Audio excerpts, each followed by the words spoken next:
Hello, everyone. Welcome to Word Funk. I am Leon Thomas. I am joined by Johnny Maloney and Austin Yorsky. So I just want to clarify something to you guys. Yeah. Oh, absolutely. Go ahead. Okay, I'm not mad that I have to wait for my Oculus Rift, Austin.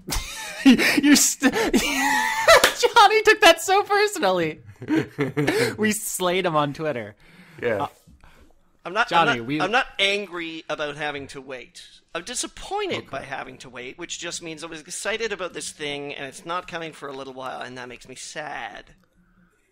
That's fair. What? I mean, I was disappointed about something that happened on Dice Funk last night, but I'm not angry about it. Yes. So I understand. I understand the difference in how it can be misleading. What I like, but then this week on Monday, okay, details dropped that Oculus is going to be shipping out units to retail locations like Best Buy and Amazon and other places, so that they will be commercially available to people to buy off the shelves, so to speak. Yeah. Before fulfilling pre-orders that were made for the units back in January, including my own. This I am angry about. Okay. We'll save the Oculus talk for Game Crunk this week. We have a really exciting episode lined up, but we have to quarantine it from Leon. He cannot handle any more video games. I can feel his blood I'm not even pressurizing. discussing the video games. I am discussing a business transaction that I attempted to engage in that I thought I was under the impression would mean that I wouldn't have to do things like wait in line to get one. And now I am being told that people who wait in line to get one may be getting one before me. Yeah, Johnny, it's almost like all this newfangled virtual reality stuff is still like in the fledgling stage, and they're going to make a lot of screw-ups early on because they don't entirely know what they're doing and what parts go into the other parts and shit. This is a manufacturing and supply problem. This is not a new technology problem. It's not as though all this technology just sprung out of the earth anew. I feel like if Johnny, if you pre-ordered batteries on the internet, then we wouldn't be having this problem. But because they're how do we even? But batteries. Here's the thing: is that batteries are available, right? Batteries have been released. The Oculus Rift headset is the same thing. It has been released. It is out. It is not held in some obscure vault waiting for like the final touches before it's available to the consumer. It is out. I just wanted to say two things real quick, because the way we started this was talking about frustration, and like we've had frustrating talks and we've had disagreements, but I've literally never in like the half a decade we've known each other been mad at either of you. No. But the part two of the statement is, like you alluded to, something happened in the last Dice Funk, which will be released the day after this goes out. I came very close to being angry for the first time. I did something mean. I didn't really do it, I guess. I suggested it. Something happened, and it's going to go down as, I think, probably one of the two defining moments of the first season, along with the episode The Idiot Downstairs, which is also a defining moment. But, ooh, man, that shit got heated. Yes, anyways, everybody, that's really all I wanted to say. That's why I'm mad at it, okay? But yeah, all right. Big drama coming on this week's episode of Dice Funk, which you probably may have already heard. I don't know what your editing schedule is going to be like, Austin, because we're recording out of fucking sequence this week. All this shit's mixed up. I don't even know what day it is. My eyes are bleeding. Yeah. Right. Stay tuned to my Twitter, because there's going to be an interactive part of Dice Funk that everyone needs to participate in. That's all I can say. At Austin Yorsky. Hey, guys. Yeah. Now we're on Word Funk now. What's this show about? I don't even know anymore. Oh, first of all, I'd like to take an opportunity to say congratulations, America, on your dumpster fire. Yeah. What's going on is, look, our favorite candidate, Ted Cruz, the guy we've sort of talked about past couple of weeks. That's an interesting use of the word favorite. Yeah, our favorite for different for other reasons than competency. Sure. A guy we like to talk about, Ted Cruz, dropped out of the race because it became not only mathematically impossible for him to achieve the certain amount of delegates that he would need in order to be the nominee in the first round of the Republican convention, but also Indiana was kind of like the firewall, if you will, to stop Donald Trump from having a certain amount of delegates that he would need. But now it's like it's next to impossible that he won't be the nominee. So Ted Cruz was like, fuck it, yesterday. And John Kasich was like, fuck it today.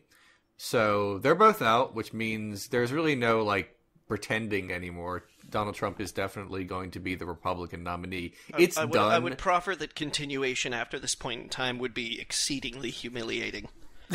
Yeah, I can't believe that Cruz didn't get that Carly Fiorina bump. Didn't put him over the top. Yeah, she got to be a vice presidential candidate for 6 days. Which actually hell of a run. And then everybody lost their jobs. Yeah. Yeah, I mean, I don't know how much people like us talking about politics, but let's do it anyway. Look, on one hand, I find it an interesting topic. I just worry about like people coming to us to get some comedy to get away from serious shit like politics. So like, I want to hit it, but like not to linger like 5 minutes. Yeah. Okay. Go. All right. So. All right. No. Look, it's terrifying that Donald Trump could be our next president. The funny thing is, like, there's like this debate about who would be a worse president, Donald Trump or Ted Cruz. On one hand, Ted Cruz is a believer in what he is saying. I think he is a genuine madman. And madman. And there is a part of him that really thinks God wants him to be president. I think he believes the things that he is saying, and that in a lot of ways that makes him more dangerous. A lot of people say, and conversely, people would say that Donald Trump, although, you know, he'll just say whatever, you know, he'll throw shit at the wall and see what sticks, which sounds more dangerous, but it also means he's not going to be an ideologue about certain things. He has actually taken a couple moderate positions, which is surprising. But again, he just says things. The problem I would say, but on the other hand, you could say Donald Trump would be a worse president than Ted Cruz because he has less of an idea of what he's doing, and he has maybe even worse temperament. Like, you wouldn't want Donald Trump's finger on the button, especially since his hands are so small, but also because he might just do something wacky one day. Like, one day Donald Trump will get a wild hair up his ass, and all of a sudden we're at war with a country we have no problem with. Yeah, I mean, neither was a good choice.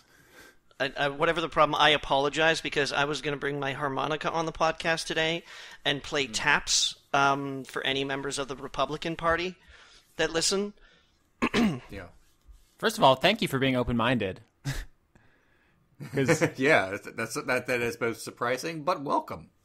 Do you think this might be the end of what we know as the modern like Republican Party? Because they did not support Trump. He was not their candidate. He only to secure their nomination after they talked him down from splitting the ticket, basically.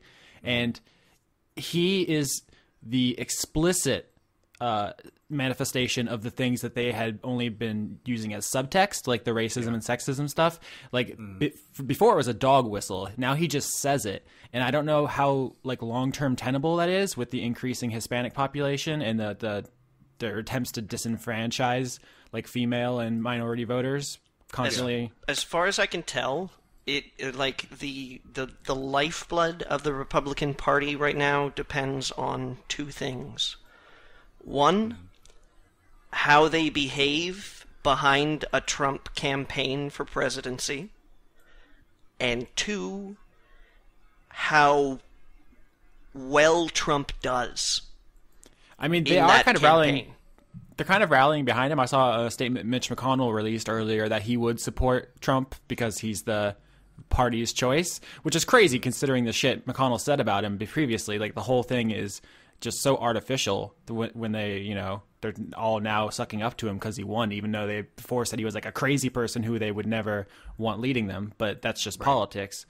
But let's say they all throw their support behind him because, as he said in that statement, they have to beat Hillary. That's the important thing now as far as they're concerned. But if they win, is just open racism their new platform? Basically, because if they lose, then we can just say, well, that didn't work. Let's go back to the Ted Cruz's and Mark Rubio's. But if they win, are they like, oh, well, the Southern strategy still works. Let's just hate brown people. It gets us elected. They might just very well do that. I mean, it's about what gets you into office. I mean, politics, a long time ago, politics stopped being about what was best for the people and more about, like, how... Yeah, there was that golden period where politics was entirely ideologically pure. Yeah, for the whole of that whole 10 minutes. I remember it like it was yesterday. 87 AD. I place it around the signing of the Magna Carta, personally. Okay. And then, like, 10 minutes after the Magna Carta got signed, some of the nobles were like, was that a good idea? Well, the thing is, although Republican Republican politicians, out of pressure from their party, will have to support, at least in public, support Donald Trump. But that doesn't mean all of conservative media will. I'm going to actually read you a couple quotes here. Fox News contributor Guy Benson, who is apparently a thing, says that he, for the first time in his life, will not support the GOP nominee, and that's a guy from Fox News saying that. The conservative columnist from the Washington Examiner says he has deregistered as a Republican because of this. A guy from Red State, which is also a big thing, did and a Kevin Smith movie.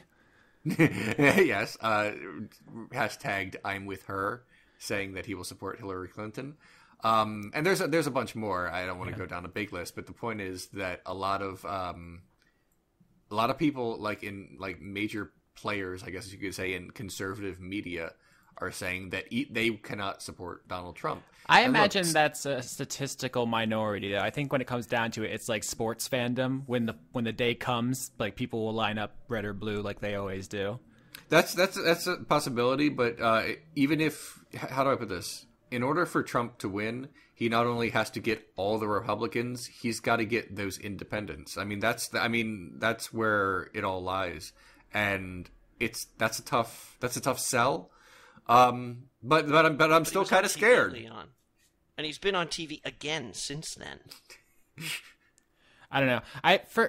So I think we all agree, like, on our basic political, like, ideologies, but I'm not, like, actually loyal to any party, like, not even, like, quote unquote mine. Like, I have problems with Hillary, and, like, the people are quote unquote on our side, like fucking Piers Morgan and Bill Maher, like, they're just as reprehensible in many ways. So is Piers Morgan on our side? Isn't he supposed to be? No. Which one is it? Maybe I'm thinking of a different guy. There's some fucking dude who's out there who's just the worst. Piers Morgan is the worst, but I don't think he's a liberal. Hold on. Okay, while you're looking that up, I just want to say, I don't actually have any, like, investment in one team winning. I just want my friends not to get deported. I understand. That's the only thing I'm actually interested in at the end of the day. Like, that's my investment in politics, and I guess I'm biased. Like, I don't actually care if America is the number one economy in the world. Like, people are always talking about, like, oh, I'm socially liberal, but I'm fiscally conservative because of economics. And it's like, dog, I'd rather be kind than be richest. Like, that's the only thing that matters to me. I don't want to win this game of Monopoly. And I don't know if it seems to me that a lot of people treat politics as a way to win the game of having the most money. And that's just not interesting to me. Maybe just I'm a socialist, I guess. I'm sorry. All right. Did you look it up? I'm trying to. It's everything I look up on Piers Morgan, it's bad. So how about Piers Morgan endorses? I'm trying. Have he endorsed anybody yet? My point wasn't to drag anybody. No. Piers Morgan endorsed Donald Trump. That's why he's a garbage person, as far as I can tell. But I'm just saying there isn't, like, one team or one ideology or one theory about governance that is 100% correct. Like, economists and political scientists have been trying to figure this out for centuries, and no one has the right answer. And even if there was one, if it's not one that also incorporates, like, empathy, then I'm just not interested in it. That's why I'm on my team. Which, I mean, you're in the Canadian team. Your guy's pretty chill. I'm not even on the Canadian team. Like, I'm in a subsection of the Canadian League on my team. Okay. All right. It's just like we're all going to vote. Well, not all. Me and Leon are probably going to vote for Hillary, but it's not like she's our perfect, most desired candidate, and like we follow her to the ends of the earth. You know what I'm saying? Like I'm gonna kind of hold my nose and vote for Hillary Clinton. That's my plan. Would you guys vote for me if I was running against Hillary? No. No, what if I clinched the Republican nomination? Because it looks like they might have an opening right about now. Speaking of Obama, how did you guys see he got jokes. Did you guys see his fucking routine? His stand-up routine? I don't care about the for press. I find it offensive that it even exists. Oh, the event is gauche. I'm just saying I've seen like clips and stuff on various like comedy stuff where he basically did like some jokes. I thought they were pretty funny. He just seems like a cool dude. Like I'd want to be friends with Obama. Look, I have nothing. I have nothing against the concept of humor, but what I'm trying to say is that someone else wrote his jokes. He's not a comedian. Much like all presidential speeches, there is a team of people writing them. So you can't say Obama's got jokes. No, Obama delivered jokes. I could tell you a joke that I didn't write, but it doesn't mean I got jokes. The delivery is half the thing. I think we've run up against our politics time. Can I read something here to you guys? Actually, can I just take the floor for like 2 minutes real quick? Yeah, go right ahead. Does it rhyme? I wish it rhymed. But well, last week... Yeah, I figured, Johnny. You have a very strict rhyming policy. Last week, we talked about languages a bunch, and I talked about how Hebrew didn't have vowels, which is true in ancient Hebrew. Anyway, someone left a comment on YouTube, and I wanted to address it real quick. Yonatan, it's not pronounced. I think it might be like the Hebrew version of Jonathan. Yonatan Ravid says, Austin is completely wrong about Hebrew. Hebrew doesn't have vowels, like he said, but instead it has little marks around the letters to indicate pronunciation. So Yahweh is written, and then he's written it out in Hebrew, and it says, and is pronounced Yehovah. Now, it seems like a pretty simple thing, like either Austin is wrong or this person is wrong. But like most things in the study of language and religion, there are multiple theories and points of view. And I just wanted to address this because it seems like this one might be kind of settled. And I'll just read right here from the Googles. Okay. Modern guides to biblical Hebrew grammar, such as Duane Garrett's A Modern Grammar for Classical Hebrew, state that the Hebrew vowel points, now found in printed Hebrew Bibles, were invented in the second half of the first millennium AD, long after the texts were written. Now, that's the majority opinion, and there are dissenting opinions, but as long as that argument raged for presumably hundreds of years, I feel like it's more or less closed now with the discovery of the Dead Sea Scrolls in the 40s, which contain much older versions of the texts without the vowel points. Like, the thing, I know everyone's probably heard of the Dead Sea Scrolls, but the important thing is that they're very old parts of the Bible, which mean that they're probably, quote-unquote, the closest to the true, because they're the closest we have to the source. Can we put true in, quotations? Yeah, I think I said quote-unquote. Like, they're the oldest, so presumably they're the closest to, real or true. But it's all translation of a translation of a transliteration of a copy of a copy. But, so, yes, there are people who think that the vowel points are older, and certainly modern Hebrew, like kids' books and stuff, will have the vowel points. But I think my point about ancient biblical Hebrew is supported by a lot of scholarship. So I just wanted to address that. Sorry if that was boring. 2 minutes of me talking about a dead language. It's not boring at all, Austin. I personally, my favorite YouTube comments to try to correct me on something always start with, you're technically correct, but, and then I always think, you can stop there. I only learned recently that Latin had no letter J, and that the letter C always had a hard sound. Isn't that a plot point in the Indiana Jones movie? Yeah, it is. Yeah.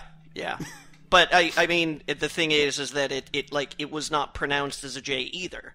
So apparently, his name was pronounced Aeolius Caesar. Wow, we're learning today. Are we? I just learned. All right. I think we're probably gonna get comments about that. But the thing is, I don't actually mind when people try to correct me because I like learning. So if I'm wrong, I definitely want to learn. Learning is baller! I'm totally down when someone says, Leon, to expand on your point about that thing, there's actually more to it, blah, blah, blah, blah, blah. That is great. I like that because not only is that good for me because I enjoy learning things, but it's also, frankly, good for business when there are more comments and engaging discussion. What I'm saying is when someone admits that I'm right, but then tries to somehow go against it, I always find that a little confusing. Well, sometimes it's just like you left out the information for like its editing's sake. You're like, oh, I don't need to mention literally every tiny thing. And someone's like, oh, you forgot this. And it's like, well, no, I just didn't. Oh, God, I love, hey, Leon, you forgot. Oh, my God. No, I did not forget. Here's one of two things that have happened. Either I didn't care to include it for any number of reasons, or, and I admit to this being worse, I just didn't know. So you could say, in case anyone would like to know, blah, blah, blah, that's great. But it's never I forgot.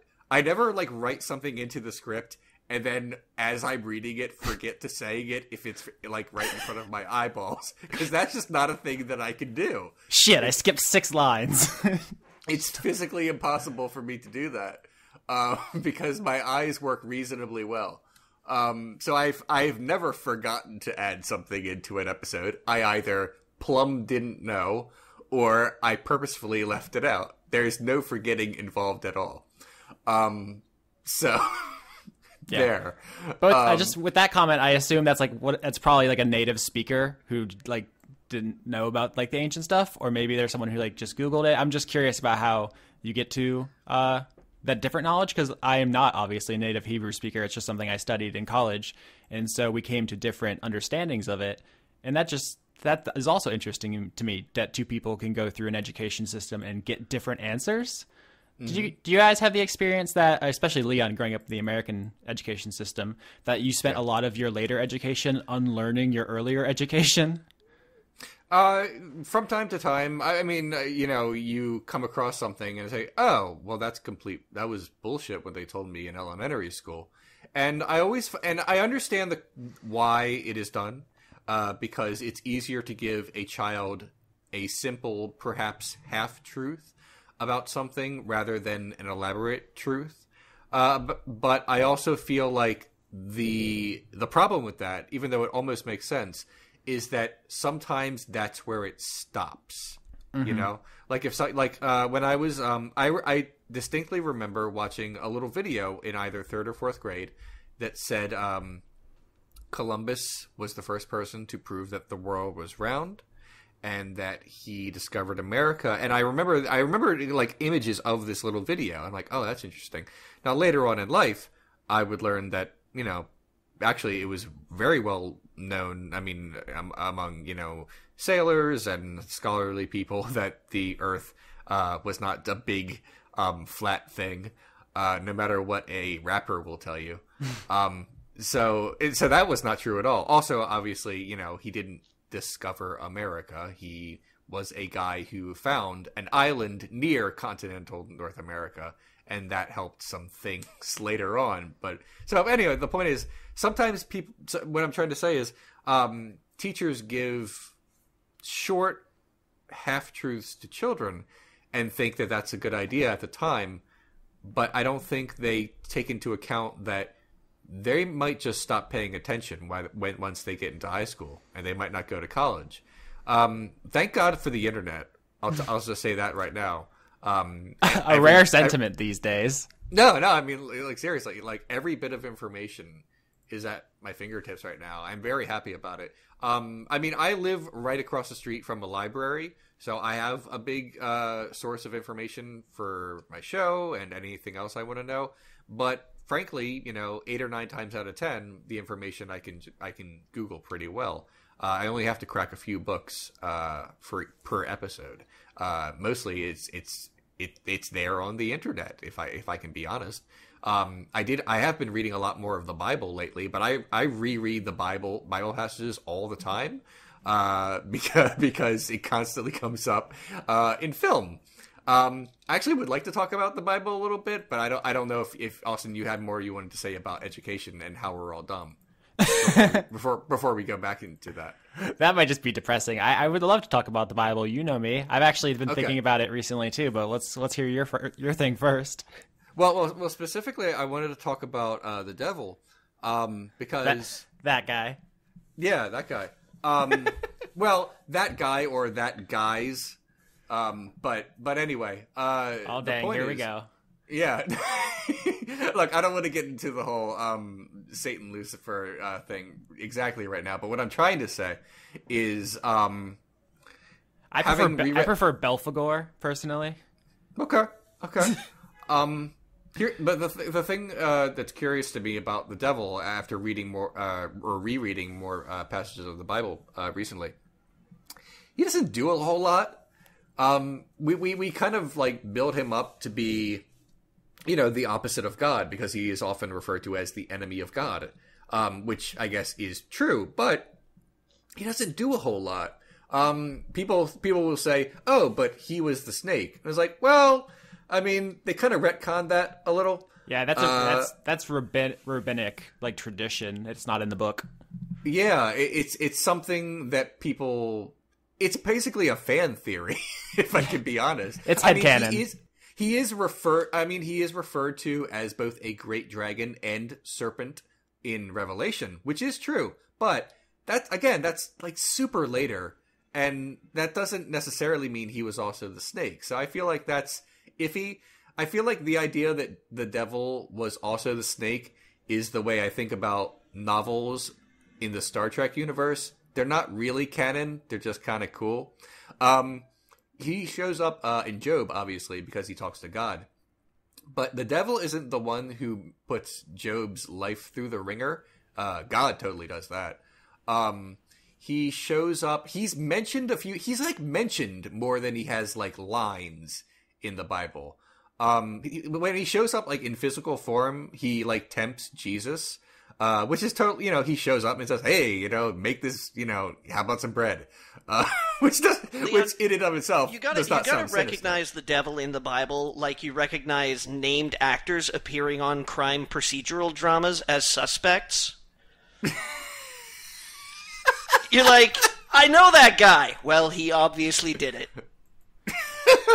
Yeah. No, that's actually that's a good point, and he shows up from time to time, but he's more like mentioned. Like, for example, he's mentioned in one, but not all, of the Gospels in terms of relating to Judas Iscariot. One of the Gospels says the devil came into him, and that might like explain why Judas was such an asshole, or not at all. But the other three Gospels, not at all. So I feel like that. I mean, isn't that like outvoted?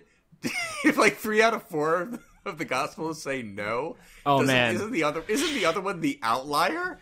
The Gospels are a crazy thing. We had to do this one assignment where we had to, because for people who don't know, there are 4 books in the New Testament which tell the same story but in different ways, and a lot of them contradict each other.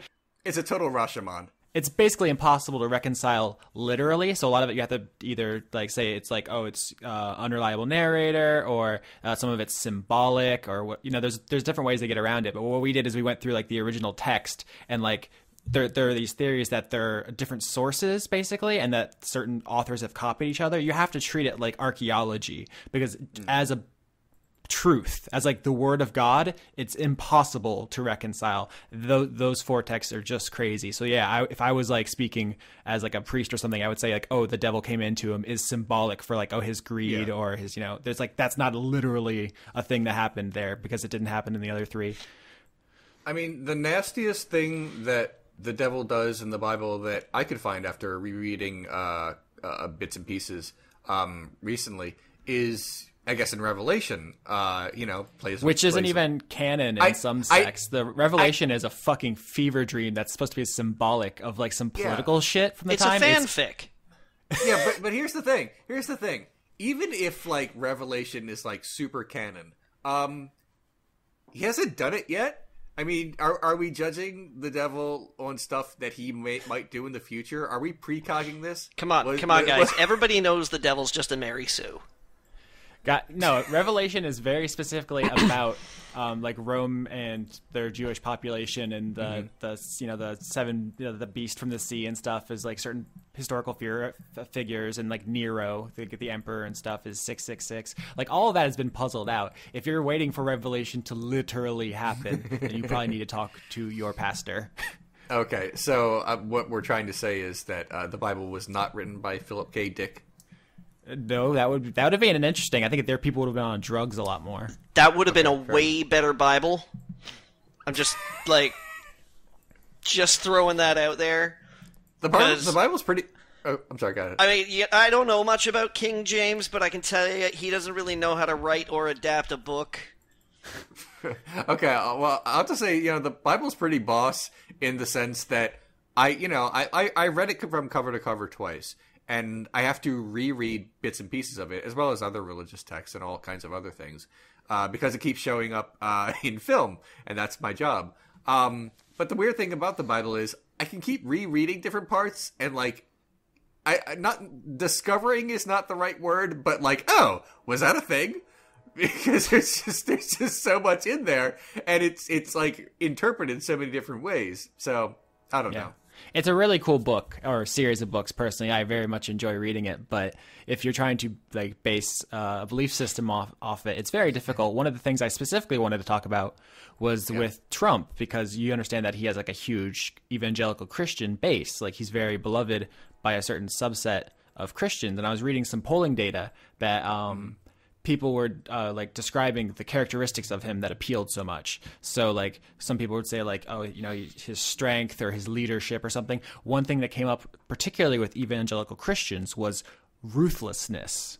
That's what they very much admired about him, was that he was ruthless. And I was like, cannot think of a less Christian word to describe somebody. And it's something that comes definitely not from the text, but from a culture of what we call Puritan work ethic. This idea that you have to work hard and God rewards you with money, and therefore wealth is a sign of holiness and success, and we should idolize rich people because obviously they're favored. And it's really fucked up because the Bible could not be more clear about the opposite being the worldview espoused in the New Testament. Jesus said that it's easier to put what is it, through the eye of a needle? A camel through the eye of a needle. It's easier to 5-0 professional League of Legends tournament. I don't League of Legends, so you could literally make up any terminology. I don't know what any of that meant. I can't actually make up any terminology, because then I would be desperately exposing myself as the fraud that I am, because I don't like League of Legends either. I know feeding and lanes are the only MOBA terms I know. I'm just trying to keep it down to earth here, guys, because I really have nothing to say about the Bible that either one of you hasn't already or wouldn't. So, okay. Leon kind of stole my thunder. I was building. I'm sorry. No, it's fine. I'm sorry. My favorite biblical quote is, "It's easier for a camel to fit through the eye of a needle than it is for a rich man to enter the kingdom of heaven." The Bible could not be clearer. If you are wealthy, you go to hell. Those are the rules. So the fact that rich politicians and people like Trump are so popular with evangelical Christians constantly depresses me, because it seems like people who've devoted their lives to something they don't understand or choose not to understand. And it's something, I don't know if it's unique to American Christianity, but it's definitely my area of expertise. Makes it seem like there's an element to American exceptionalism, which exacerbates Man, Austin, it's almost like people repurpose amorphous text to alleviate these weird, jealous, ruthless, murderous, horrible feelings that they have. At their convenience, as opposed to accepting the work as a whole. And a lot of people aren't big into the interpretation part. They just kind of do justify what they already believe and think with other frameworks. But I could go on. Really, the only other interesting thing to add is on the whole devil stuff. I think if you're interested in that, you should Google it, because the devil is not at all what popular culture says. It's the word Satan just means adversary, and it's really a kind of a metaphor in a lot of ways. And we already mentioned Job, in which Satan is an angel. And no matter which way your toast falls, side up or side down, that doesn't mean shit. Who knows? Maybe, gravity. One thing I found peculiar about Satan, as I was trying to like parse out Satan and in popular culture and Satan, in the actual Bible, he's not in hell much. I mean, in Revelation, they say there is no hell in the Old Testament at all. Yeah, and in the New Testament, they mention him being in hell in Revelation, but mostly he says that he's on Earth a lot. He roams the Earth. He's just hanging out. So we always think of the devil like on a throne in hell, like this is my spot. But that's 100% John Milton. Okay. All that stuff, yeah, the fall and Lucifer, that's all extra biblical. Yeah.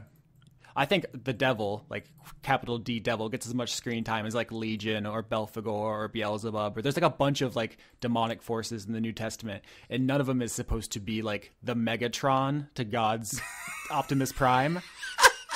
Popular culture has just kind of done that. It's definitely not intended. I've always pictured the devil as just getting behind people. Yeah. Also a good White Stripes album. Oh my. Yeah, I guess that's all I wanted to say. One more thing about Trump as it relates to religion.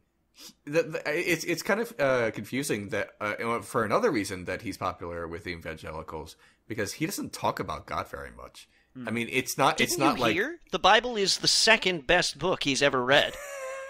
That's the odd thing. I mean, like if pressed on it, he'll say, "Yeah, Jesus was good," but he's not. He doesn't. I would say that it was Cruz's weapon. It definitely wasn't Trump's main weapon. His is money. Cruz's was religion. Yeah, I mean, I'm just saying, like if I were a Christian, for many other reasons, I would have a problem with Trump for moral reasons, but also I'd be like, you're kind of a phony, aren't you? I mean, you're probably not on my team. Anyway, I guess that's what I wanted to say about all that. If you guys have any other topics you'd like to talk about, we can. I have a Baltimore story, when I haven't done one of those in a while, so I could do that. But if you have anything you'd like to say, I feel like I've taken up a bit of time. No, I mean, I'll transition into questions once you tell your Baltimore story, but... Okay. All right. Just wanted to check. All right, here's the thing. How do I put this? I didn't just fall off the turnip truck. Okay. It was a rutabaga truck. Yeah. So I find it a little insulting when I pull into, say, a parking lot of a big like shopping center, that has like a Best Buy and like a bank and like a million other little places.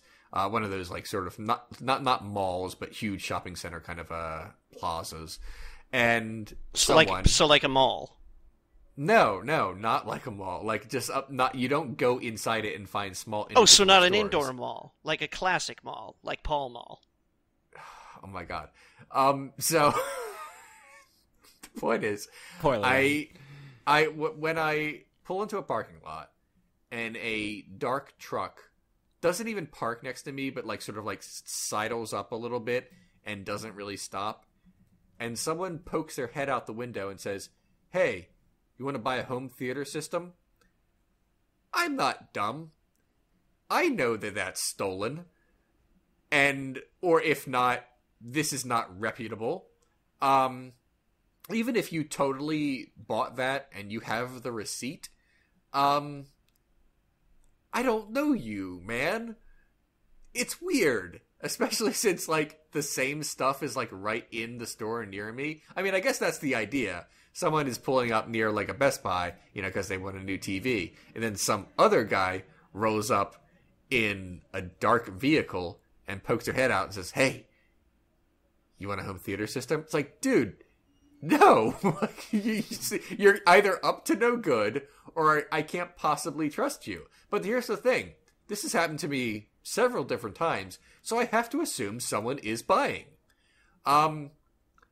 That's not true. Some people just do shit. Like, there's like men who will yell at women in public, like to try to like come on to them. Like, that's never ever worked in the history of the universe. I don't know, Austin. I used to run a black market pancake business outside of an IHOP, where people would be going inside, and I'd be like, "Psst, hey, buddy, you want to buy some pancakes?" Look, it's not the same thing as. It went very well. Okay, it's not the same thing as, say, going up to a supermarket. And there's like someone, you know, who has permission to sell candy outside of it for their, you know, Boy Scouts or whatever. And, you know, and typically I'll say no, because there's candy inside. And that's the whole idea. But they know we're going in there for food and they have permission and it's a good place to set up shop. Scary looking van, guy shouting at me, not cool. And I would like people to stop doing that. It's happened to me more often than you would think. I don't want to, like, how do I put this? I don't like talking to people, random strangers in general, because it's just a social anxiety thing. But like when a guy, when I'm faced with a situation that I know should not be happening, I get really flustered. And when this happened, I was working because, as I said, part of my job is. Can I guess? No, you can't. Are you an insurance investigator? No. It's like I said, it's far more mundane than that. Assassin. Even that. So I show up at a place, and the place near that place, you know, sold electronics, and this guy rolled up to me. And because of the basically, I lost you there, Leon. What? I lost you there for a second. Okay, I'll say it again. Without going into great detail, it is obvious that I am working and I am not there to hang out. So I pull up into the parking spot, and this guy rolls up to me and doesn't really stop. Just in case I'm a detective or something. And he pokes his head out and he makes his sales pitch. And I say, I'm working right now. And he doesn't get the hint that means no. And then he says this thing again. And I said, I'm working now, so I'm not here to buy anything. And he says it a third time. And at that point, I roll up my window because I'm just like, this conversation is ending the way I want it to, and then he rolled away. It's like, look, I know you're either selling hot merchandise, or you think that this is a good business strategy genuinely. Either way, you can at least not be a douche about it. You should have ended that conversation with the patented Leon. No, I wasn't upset. Like I'm worried. I was just offended that this was happening to me. And that he wouldn't take me seriously. I don't get like I said, I don't get angry, but I can get upset if I'm mistreated. I felt like I was being mistreated if I've like twice explained that this is not happening, and then they keep trying. I guess I find that really kind of offensive. Anywho, I don't know. Criminals aren't subtle. There are like 2 houses in my neighborhood that are clearly selling weed, like at all hours of the day. Like they just smell like weed from the street, and they're just like cars parked outside constantly, and just like no one cares. That's just weed though. That's largely harmless. These people obviously stole this from someone, which is, I feel. Yeah, I guess I'm just saying like criminals are not like as subtle as like Ocean's 11 would have you believe. Okay. They're a cowardly, superstitious lot. Or just really chill. Okay, or that. All right. Well, that's what I wanted to say. That's my Baltimore story. It technically happened just outside of Baltimore. I'm claiming it though. Anywho, that's what I wanted to say. We can talk unless you guys have anything else you want to say. We can go into questions if you'd like. I went to a club on the weekend. I saw. I was watching from the window. Tell me about it. There were some Instagrams, Austin. There's some video footage of me walking into the club, like, insert image here. Is there an image, or is that just rhetorical? Well, it really depends on how you think I walked into the club. That's true. But I had a friend actually. I had a friend come up from Seattle that I hadn't seen in like 7 or 8 years or something like that, who just messaged me on Saturday afternoon. It was like, "What are you doing?" And I was like, "Sitting naked on the couch watching." I was watching Ash vs. Evil Dead. And she's like, "I'm in town." And she was going to see Beach House play at the Vogue Theater. She's like, "You should come out afterwards." I was like, "Okay." So I went out, and then they come out, and it was a small moment in realizing like how dadly I've become.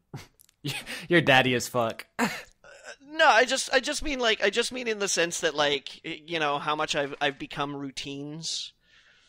I come home and I like wash dishes and, you know, and I put the work laundry in the hamper, and then like I'll have a shower and shave with my straight razor, and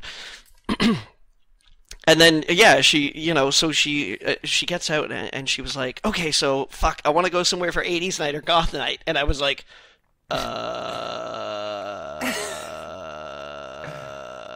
nope. She says, "Somebody said something about the Cobalt Room." I was like, "It's a dive, but The Cobalt Room, like those little dragons from D&D. No, there's a bar in Vancouver called the Cobalt Room. Everybody just calls it the Cobalt. I know, it was a joke because you said Cobalt, and I pretended like I misheard Cobalt. Okay, no, Cobalt, as in that steely shade of blue. Yeah, this is what I call joke suicide, where you just explain it until it's like retroactively not funny anymore. Go on. Well, Austin, you should know me better by now. And she was like, "Okay, then we're going there." So it was Drake and Beyonce night. How are the single ladies? All night long. Actually, no, for the whole like, I don't know. I think I was there for about an hour and a half or 2 hours. No single ladies. I mean, there were a lot of single ladies, but there were no single ladies. You know what I mean? I know what you mean. Yeah, it's weird. That's her club banger. All her new stuff is like really aggressive, experimental shit. It's not. I don't know how danceable it is. I did learn a couple things about Drake, like sometimes about how much he doesn't give a fuck.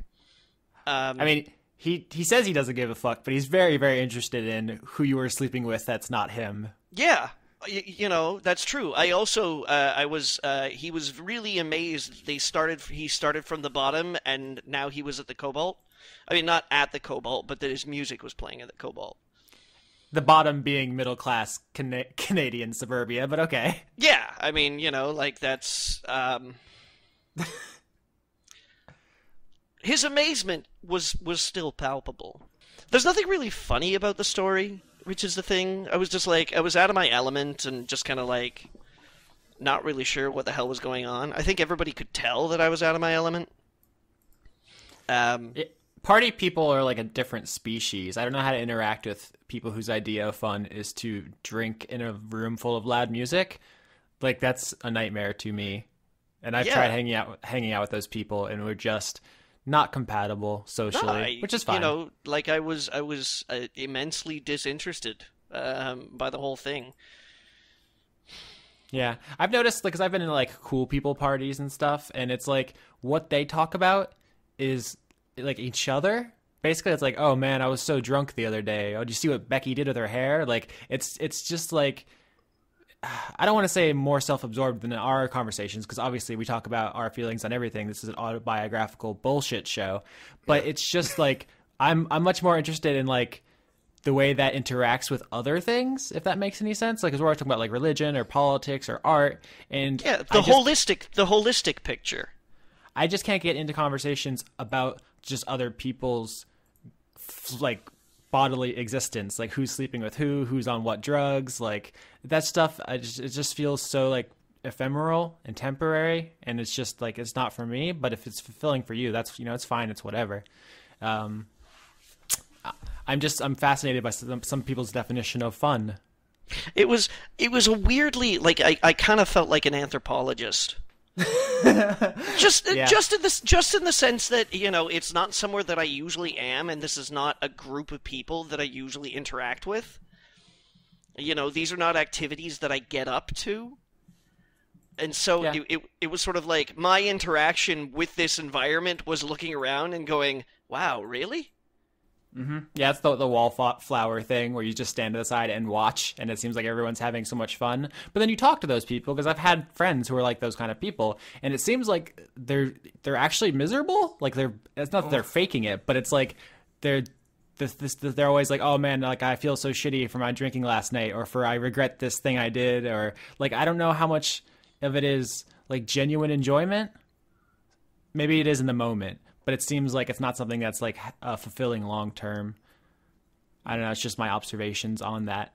Okay. I couldn't tell you, Austin. I was a stranger in a strange land. Which is a weird book. Have you gone back and read that? That's a weird ass book. I haven't gone back, but I read it many years ago. Heinlein was a weird dude. Do you guys want to do some questions? Sure. Now I'm wondering if Robert A. Heinlein and Philip K. Dick both wrote Bibles, which one would I like more? I thought you were going to say if they bred and had a kid. No, I want to compare the Heinlein and Dick Bibles now. Oh, the Dick Bible. That's a title. Yeah, no, it isn't. That's the thing. It absolutely isn't. That would ruin everything. Everything. The discoverability of the episode.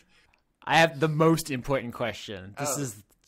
This is like the episode defining question. Oh, Jason shit. D. Hall wants to know, when Johnny gets his Oculus, how long will it take for him to use it for porn? The people want to know, Johnny. Can you? Probably pretty quickly. All right. Yeah? Probably. I mean, like it's not one of those things where I'm not even gonna pretend for a second that I'm like, oh no, God, oh how improper. The slogan of the Oculus may as well be jack in and jack off. Well, no, you see, the reason why I want to have a look at it is not because I think it would be really erotic, but because I think it would be extremely unsettling.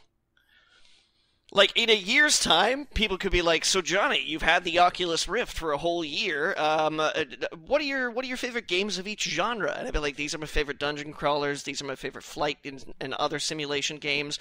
My favorite horror games are Cum Blasters 5, Ass Masters 7. Like, I think Ass Blasters really went down after 4. I just feel like they lost the passion about blasting those asses. when they rebooted the entire universe, it did not sit well with me. No. The thing about virtual reality porn is that, like, I mean, it's just looking at stuff more. I mean, it's not like it's not gonna like give you sensations in your area. It's just in your area. It's just like 3D porn, I guess is what I'm trying to say. I mean, I guess neat. But I don't know if that would like make it better or make like your ejaculation better somehow. What frightens me the most is the very idea of looking around and seeing a body that is not mine. Seems to me that sounds just very like, oh God, oh. I don't have any thoughts about this whole thing. I think it's more funny than anything. But I've had an opportunity to try Gear VR, which is the mobile version that Oculus has produced in conjunction with Samsung for their new line of phones, right? And they have a couple of videos that I tried, just little demo things. My buddy brought it to work one day, and I can't remember if he has the game controller or not, but he didn't bring it, and he was like, yeah, so there's a couple of demo videos you can look at in here. And one of them was a Jurassic Park one. I think I talked about it on the show, where the dinosaur, like, its head comes up and sniffs you, and I reacted biologically. Right. My heart started beating faster, and I could feel my body go, whoa, hang on. So there's a reflexive component to it that I think you wouldn't necessarily be able to control. But it's still just like there's something horrific about it. Like, I get this feeling in the back of my mind that it's gonna turn on, and it's gonna be like... Because sex is an interactive experience. You have the opportunity... I mean, it should be. If you're doing it right. You should be able to do things like dictate the pace, and, like, communicate with your partner, and, like, get signals from each other verbally, physically, not just, like, in terms of the way that you touch each other, but also the way that you respond physically. You know, like, it's a choose-your-own-adventure story. Whereas, like, VR porn is like, well, you better like what we've got you strapped in for, because here it comes. Is it like one of those Goosebumps choose your own adventure where most of the paths are death? If you're doing it right. Or wrong, I guess, depending on what you like. Anyways. So yeah, there's a whole, like, the closer and closer you get to immersion without actually having things like agency and presence, because you can put the helmet on and be like, whoa, I feel like I'm here. Like, a lot of the VR games that you see, you don't have a body presence because they don't want to create an analog for you. Because even though, like, if you're holding the HTC controllers a certain way, they don't want to be like, oh, okay, your arms must look like this, because that would be, like, really confusing and strange. So they just have these floating hands. And to, like... For porn, I mean, obviously, there's got to be entire bodies. Not necessarily. What if you're just into disembodied hands? What if that's your thing? Some people just like to watch. So, you know, maybe... True. I mean, you know, so I guess the thing is that there's probably going to be a bunch of porn games, and then I know that there's already a bunch of porn videos, like VR porn filmed. Okay. So, each one of these things is probably... going to be unsettling in a very specific way. Yeah. And you can rest assured that I will be talking about them. I don't know how long it's going to take for me to get there before I can talk about it on WordFunk, because I don't want it to be the first thing that I do, because I sort of feel like that would taint my entire experience of VR. If I'm like, well, you said taint. Time to get the D. Okay. But give me a couple weeks with it. I would be impressed if we could have a matured conversation about sex. I'm not going to let it happen. I'm definitely going to make jokes.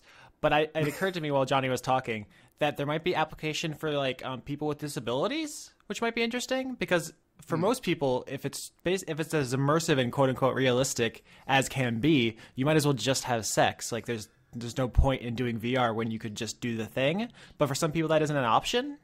Which I think that might be cool. That's just all the single ladies. I mean, Johnny. No, I know. I'm just being. It's a callback. It's a callback, Austin. I know. You can be single and still slamming. Oh God. You managed to adopt a certain mindset. Can we talk about other things? I like how we're all grown-ass men and we can't get through a conversation about sexuality without getting really uncomfortable and weird. I'm not getting uncomfortable. I might be getting weird. But I think that's Western just civilization. An inherent personality trait. Okay. Yeah. All right, so another question? Sure. Brent asks... Fuck, marry, kill Star Trek captains. Wait, there's more than 3. Yeah, just pick 3. Like, 1 fuck, 1 marry, 1 kill. It doesn't have to only be 3. Oh, okay. And he also included JoJo's, which I assume is for me because I don't know any Star Trek shit. So. Oh, okay. Gosh. It's hard. I think for the obvious marry JoJo would be Joseph because he's really daddy, but also he canonically cheats on his wife, so I don't know if I'd marry Joseph. Maybe fuck Joseph, marry Jolene, kill Jotaro? That feels right. I don't know any of these characters, but I'm just going to assume you're right. You say it with such authority that it makes me believe. I guess I would fuck Captain Kirk. He seems like he knows what he's doing. Yeah, but I feel like I know something about Kirk, right? That's Shatner. Right. I don't know how. I feel like he'd be a selfish lover. He's not depicted. He is not depicted in the series as a selfish lover. No. Yeah, okay, I haven't seen it. That's just the cultural image I have of him, I guess. No, he. I mean, he has a reputation. It is explicitly said that he has a reputation, which makes me think that if he had a bad reputation, people would like steer clear of him. Like if he was just like a dead fuck. But apparently he knows what's going on. So I'd go. 2 sex questions in a row. Thanks. Yeah, I guess I would fuck Captain Kirk. I guess I'd marry Captain Picard because I don't know. He's like reserved, but he's also kind of romantic. Also, I feel like he'd be down for like commitment and like serious stuff. Like you could kind of like always count on him. He's got a strong moral center. He's responsible. So that's kind of what you want out of a husband. Kill? Gosh, I don't want to kill anyone. If I have to, well, wait a minute. Now, when it says Star Trek captains, could it be anyone who's attained the rank of captain, or does it mean like the main captain's like principal character of the show?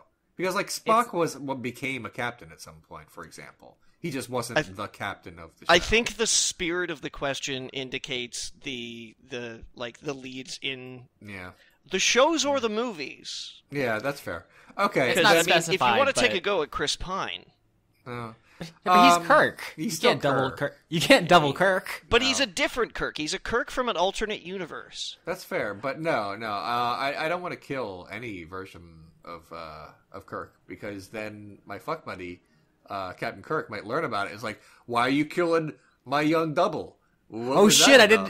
I didn't even think of that. But my answer was kill Jotaro, marry Jolene. That's his daughter. That would be really awkward. Oh my. Or what about Captain Kirk from the Mirror Universe? Again, I feel like we're expanding on the spirit of the question, but I mean maybe. I guess I bet in the Star Trek universe, double Kirking is totally a sex thing. Like getting one Kirk and one Mirror Universe Kirk. I guess I would. You could at this point in time, you could probably triple Kirk. I'm running out of holes. Too many Kirks. Okay. Too many Kirks. I guess I would kill Captain Archer. I don't hate him as much as other people do. He just, Scott Bakula he's not the worst actor. I just don't think that was the right role for him. Wait, Scott Bakula was in Star Trek? Yeah, he was Captain Archer in Star Trek Enterprise. Oh, I did not know that. Oh my god. I don't even. Who are you? I've never seen Star Trek. I know, but you should just know it by like cultural osmosis. Like in fairness, Leon, it is Star Trek Enterprise. Still, okay. But yeah, I guess if I had to, I would kill Captain Archer. I mean, that would irrevocably mess up the timeline because canonically he's the first. But I guess I still have to. So yeah, there you go. I'm Johnny, I'm 2 for 2 with you on the first. Okay. So, definitely Kirk for the first one, definitely Picard for the second one. But for number 3, I would have to go toe-to-toe with Janeway. Oh, would be like, you mean like because you wanted the fight? Yeah, not because I want her dead, but because, I feel like that would be maybe the greatest thrill that I could ever possibly have in my life. Like, a fight to the death with Captain Janeway. She's a bad motherfucker. She's a bad motherfucker. Like, that would be, like, that fucking thrill. Thrill kill. She could totally trounce me, and I'd be like, it was worth it. See, I know who that is because she's in Orange is the New Black. Yeah. This is good, Austin. All right, remember. You made a connection. I'm going to title this episode "Johnny Wants to Kill a Woman." Damn. I'm not. I think you should call it Too Many Kirks. No, I think you should call it Black Market Pancakes. There's so many good choices. Okay, one more question, then I should really go. Okay. Oh, you guys want to give relationship advice? This is exciting. Sure. All right. Robert Paulson asks, how do you deal with a woman you flirted with but decided not to ask out when she keeps flirting with you and thinks you're going to?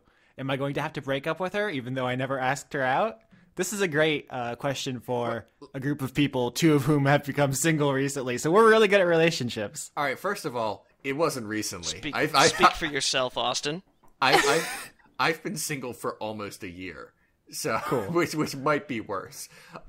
So there is that. I experience time all at once. So I'm the Dr. Manhattan of this show. Okay, that's fair. All right, let me try to parse this question because I want to make sure I'm getting the chronology correctly.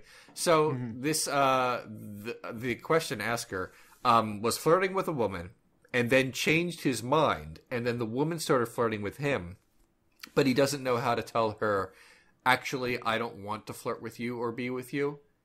Mm-hmm. Is that correct? Did I get that right? That's my understanding, yeah. Okay. Don't flirt back. How about that?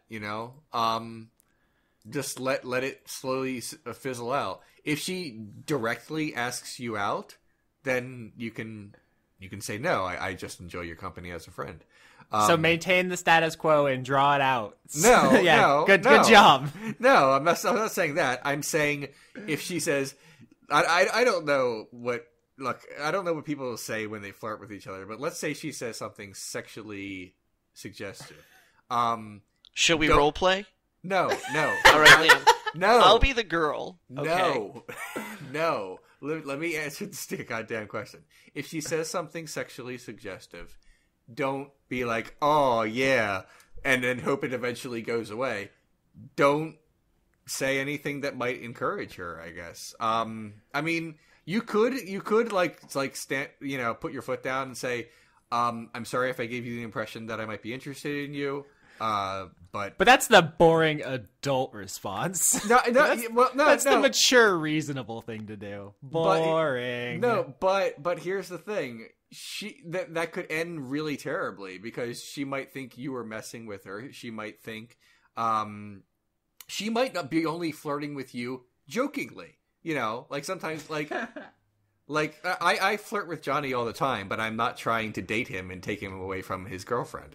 I don't buy that for a second. But so you might be seeing this situation. I mean, I don't know the exact. Think about how much of a power move that would be. Like even if she was flirting as a joke, and you were like, "Sorry, I'm not interested." Yeah, I know, but that sounds really mean. But now she would suddenly want you because that's how human psychology works. Because you want what you can't have.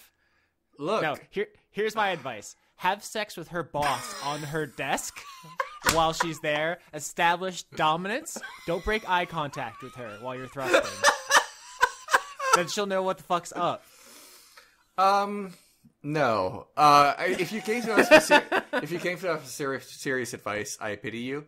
Only thing I can say is like, if someone is flirting with you and you don't want them to, you can either like attempt, risk damaging the friendship, I guess you could say, by saying you're not comfortable with that, or you could let it fizzle out slowly by not responding in turn, I guess. Well, while you're all standing around the water cooler, casually mention that you're really glad there's no one in the office that you're interested in sexually, because that would make it weird, and that you're really glad that you're all professional and are respecting each other's boundaries. I'm trying to come up with 2 completely reasonable ways to get out of this, and you're just sabotaging this.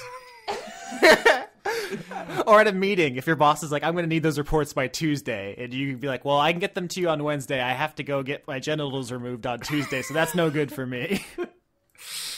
There's a lot of things you can do to get out of this. I feel like you just aren't being creative. Okay. Well, if she's genuinely making you uncomfortable, that's one thing. But if it's more like, I hope she doesn't ask me out, but she never does, then it doesn't matter. If someone keeps flirting with you and you show, and like if a woman keeps flirting with you and you show her no interest because she's hoping you will ask her out, eventually she'll be like, oh, he's not into it, I guess. I mean, I could be wrong about that, but No, okay, here, seriously, the right answer is ask her if she, come up and be like, hey, do you like anime? And she'll immediately lose all interest in you. I'm used to screwing up relationships by accident, so I don't know how to like reverse engineer this to try to talk to her about Bitcoin. Look, it's been a very long time since I've courted someone, so I may not be the right person, but I feel like my advice is not terrible, just the same. Take up vaping. Start vaping in the office. Take up competitive vaping. Do some sweet tricks. Some vape tricks. Some vape stunts. In all seriousness, don't do anything to make her lose interest in you because she now finds you unappealing, because that might mess up the friendship. The reason why I have not piped in yet, gentlemen. Yeah. Because you don't have any better advice than my sweet vape advice. No, it's because the way that you want to behave around this person is completely predicated on what you want to remain afterwards. Oh, all of mine were scorched earth. What kind of relationship you have with this person in the first place, and whether or not you want to maintain that. Because I mean, if you're not really getting anything from it, and you don't like spending time with this person, and they're not really a friend, and you just sort of like, maybe I can get with this person, and then you discover that you didn't really like them, and you don't want to spend time with them, and you find them kind of irritating, Austin might be giving some great advice. Wear a fedora. I feel like if this guy just despises this person and does not want to be around this person, he would not be asking us for a sensitive way to disentangle himself, though. That's why He didn't say anything about a sensitive way. It sounds like, look, if he just wanted to say, sorry, girl, no, then he wouldn't be asking anyone for advice, is what I'm trying to say. I feel like he clearly wants, like, a way to gently, extricate I don't himself know. from this. I don't know. This is Austin. This was Robert Paulson asking this. Is that right? Yeah. All-Star questionnaire. Yeah. We have to start giving our frequently asked question people like cool nicknames. Absolutely not. That'll just encourage them. But I mean, I don't know. I don't know how old Robert is. I don't know if he's in school, if he's working. I don't know if he knows this person from school. Maybe they met in church. It's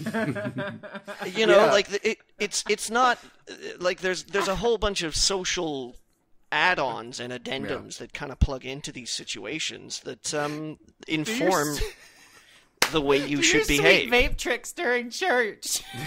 All right, no, that's a fair point, Johnny. The nature in which Austin asks people for questions, that is to say through Twitter, sort of necessitates like brevity. So we just have like the bare basics, but I feel like, like in a very loose general way, if you want to remain friends with her, you could either very, very politely, let her know how you feel, or you can just kind of like not respond positively to flirtations. And I feel like, if she's, good at judging people's tics and behaviors, she'll be able to pick up on that. I hope this isn't too insensitive, but I think women are better at that than men. I don't know if that's that's really a thing, but I am told that that's a thing. That women can tell if men are interested, and men cannot often tell if women are interested. Way to pass the buck, Leon. And if you want to Ted Cruz it, go with any of Austin's answers. Yeah. If you want a kind of middle ground, what you can do, and this is really easy to do in this sort of modern day and age, is fabricate interest in somebody else.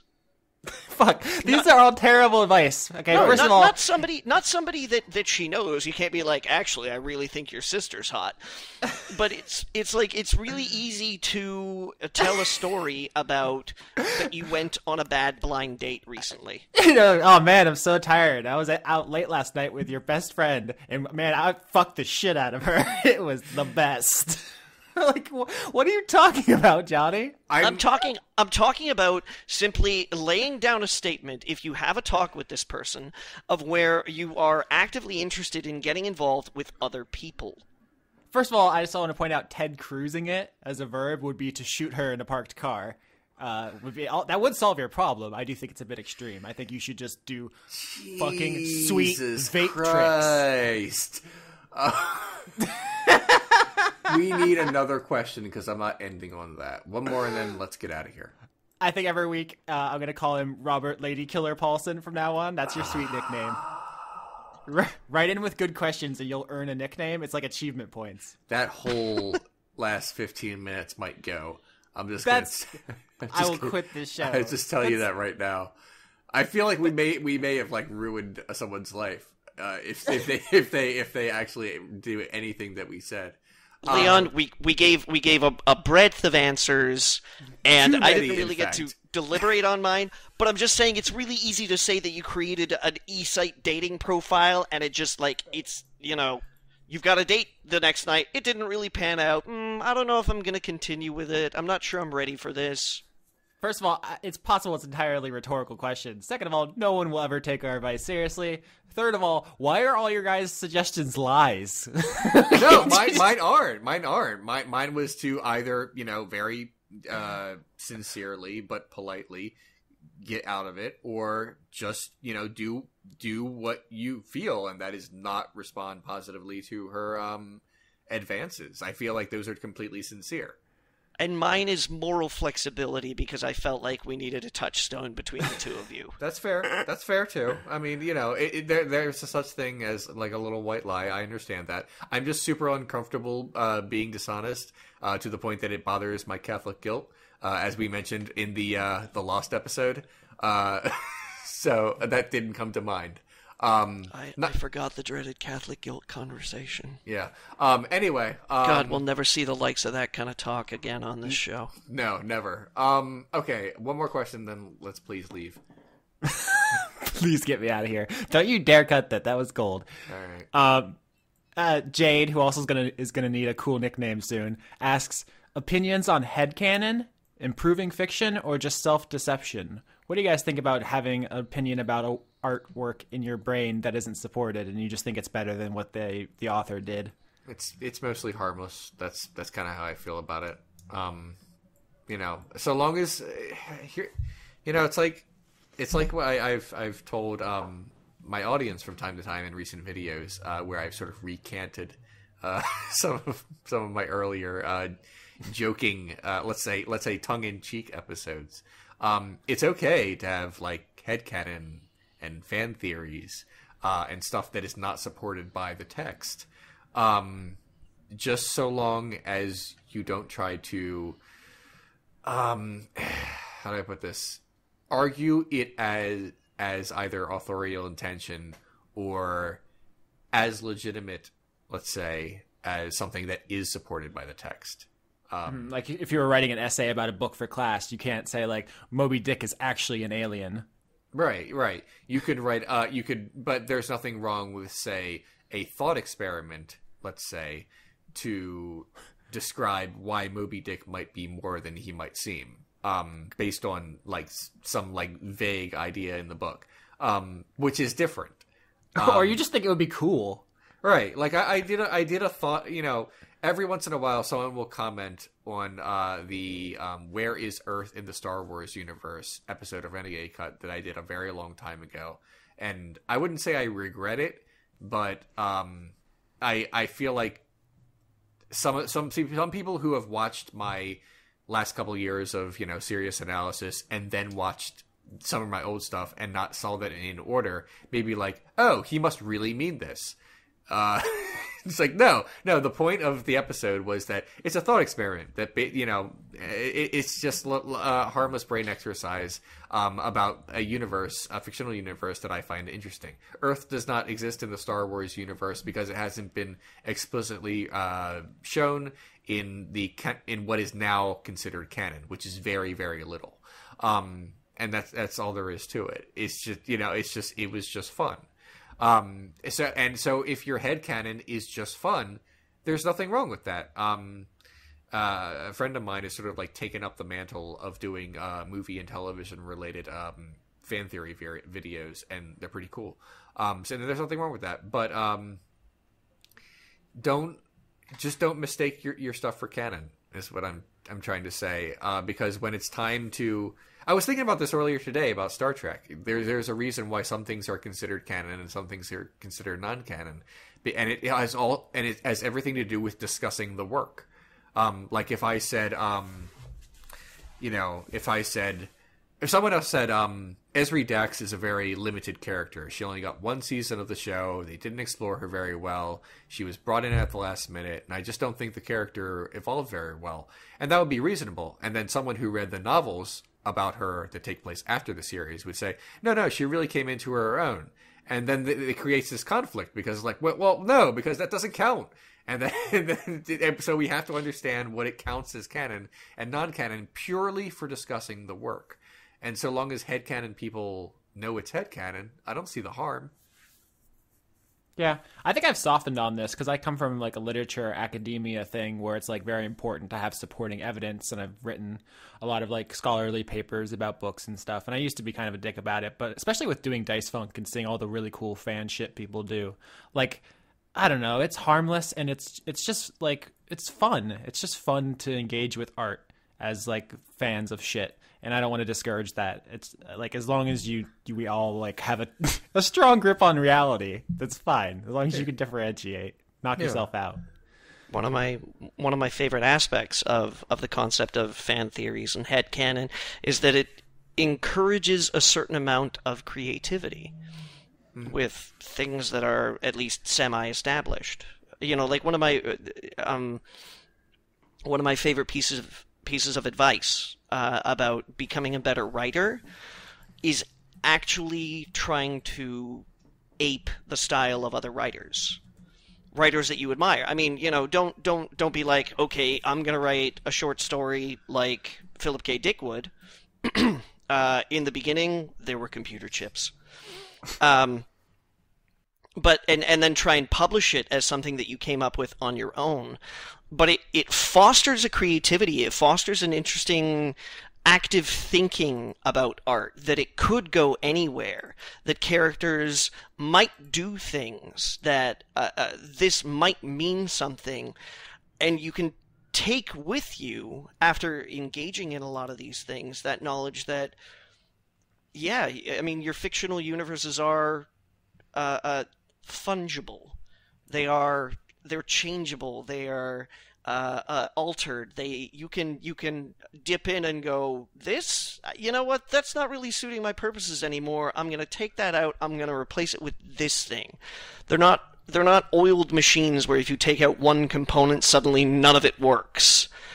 See, you know, a couple of years ago, I would have been very disagreeable to that because it was kind of a pet peeve of mine of people who would try to ape other styles, and I always saw it as kind of a barrier to creating your own strong voice as a writer.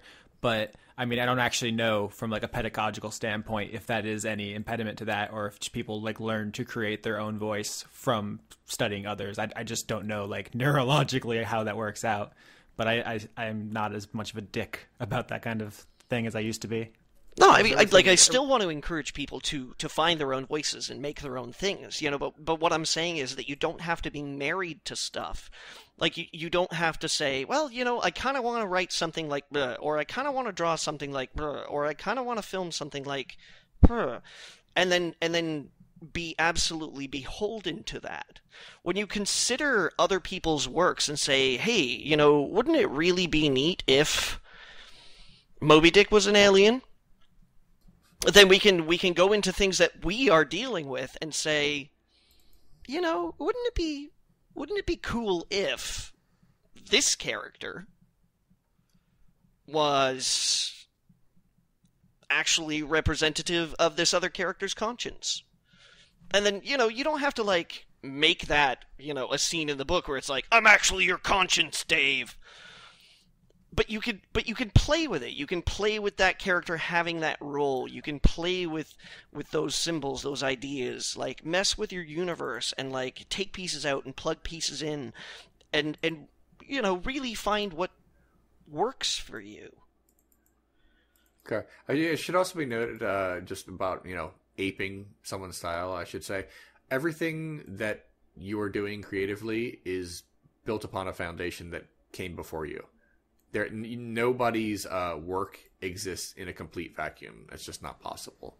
So it's okay to you should in some way be inspired by or influenced by someone or something, because you didn't appear into like a negative space and you just know how to write something. Even your interests affect it. So just thought I'd throw that out there. I guess we should go. It helps you develop technical skills as well. Sure. Yep. What were you saying, Leon? We were trying to sign us out. Oh, before we go, like super quick, I try to do this every week. Besides what I've done on my show, a good movie I watched this week that I think everyone should watch at some point in their life is Hard to Be a God. It is a great movie. It is, how do I put this? It's a quote unquote science fiction film in the sense that it takes place on another planet, but the other planet is just identical to Earth, but like about centuries and centuries ago. They just didn't have a renaissance. And some people from our Earth are looking into it. But I've heard about this one actually. But there's literally nothing sciencey that happens in it. You're just there. And it's a really incredible looking movie. The best way I put it like this, like in Blade Runner, there every once in a while will sort of like the camera will move away from the main characters and we'll just sort of see like people doing something in the background, and there'll be this just a little flourish that will like bring you into the world and show that there's like this is like a living, breathing world. Every shot in this movie is like that. You feel very much that this is all really happening as it is happening. And it's hard to describe without just watching it, but I would recommend it. It is 3 hours long, and since I cannot find a 3-hour block in my life to do anything consistently, because I'm just too busy, I had to watch it in shifts. So I watched one half one night and the other half another night. We'll just call that an intermission. But it is great. It is an absolutely great movie. So definitely check that out. And that's all I wanted. So it's science fiction in the same way that some Twilight Zone episodes are science fiction, in that like people appear at the end and go, "My God, if only we had known that we, the people from the future." Even less than that. It is less. You know how an episode of Quantum Leap is technically science fiction, but almost every episode, nothing science fiction is happening besides that blue light.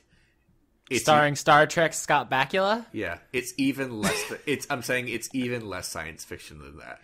But anywho, I don't know, Leon, because some of those shirts that oh shit, his name isn't Ziggy. For a second there, I thought Ziggy's the computer. Damn. Yeah. Al is the guy. Al. Yeah. Okay, fair enough. Some of those shirts that Al wears are pretty science fiction. Okay, that's fair enough. What I guess what I'm trying to say is, if an episode of Quantum Leap is like 99% not science fiction but 1% science fiction, this is like even a fraction of 1% science fiction. Okay. It's hard. It's really hard to explain without like giving stuff away. All right. Then you can leave it as is. Okay. I will find it in my own time. Good. And that's it. Anything you guys want to say before we go? Graham crackers till I die! He was sitting on that one. Yeah, on the topic of like taking from other people's stuff, like fan work, I was doing some research for season 2 of Dice Funk because I'm DMing that one. And did you guys know that George R.R. Martin wrote a science fiction story in the 70s in which he introduced a race called the Githyanki, which Dungeons and Dragons stole. Just took it 100%. It's in Dungeons and Dragons and is like their trademark now. And, yeah, I know the Githyanki. That he didn't even know about it until like the mid '80s when someone mentioned it to him. But that's an interesting fact, huh? Okay. They were very heavily featured in Neverwinter Nights too. This is like 20 years before he wrote Song of Ice and Fire, though. Like, he wasn't even like a famous dude, and D&D totally. Like, I'm sure they're cool. They're both like, he hasn't sued them or anything. I just thought that was a weird thing. Yeah. I think at this point in time, they've probably been feeding fascination into each other. So, yeah, okay. He seems like a pretty chill dude. Yeah, I guess George R.R. Martin took it out on the world by writing endless rape fiction. Come on. So, okay, we're gonna go, and we'll see you next week.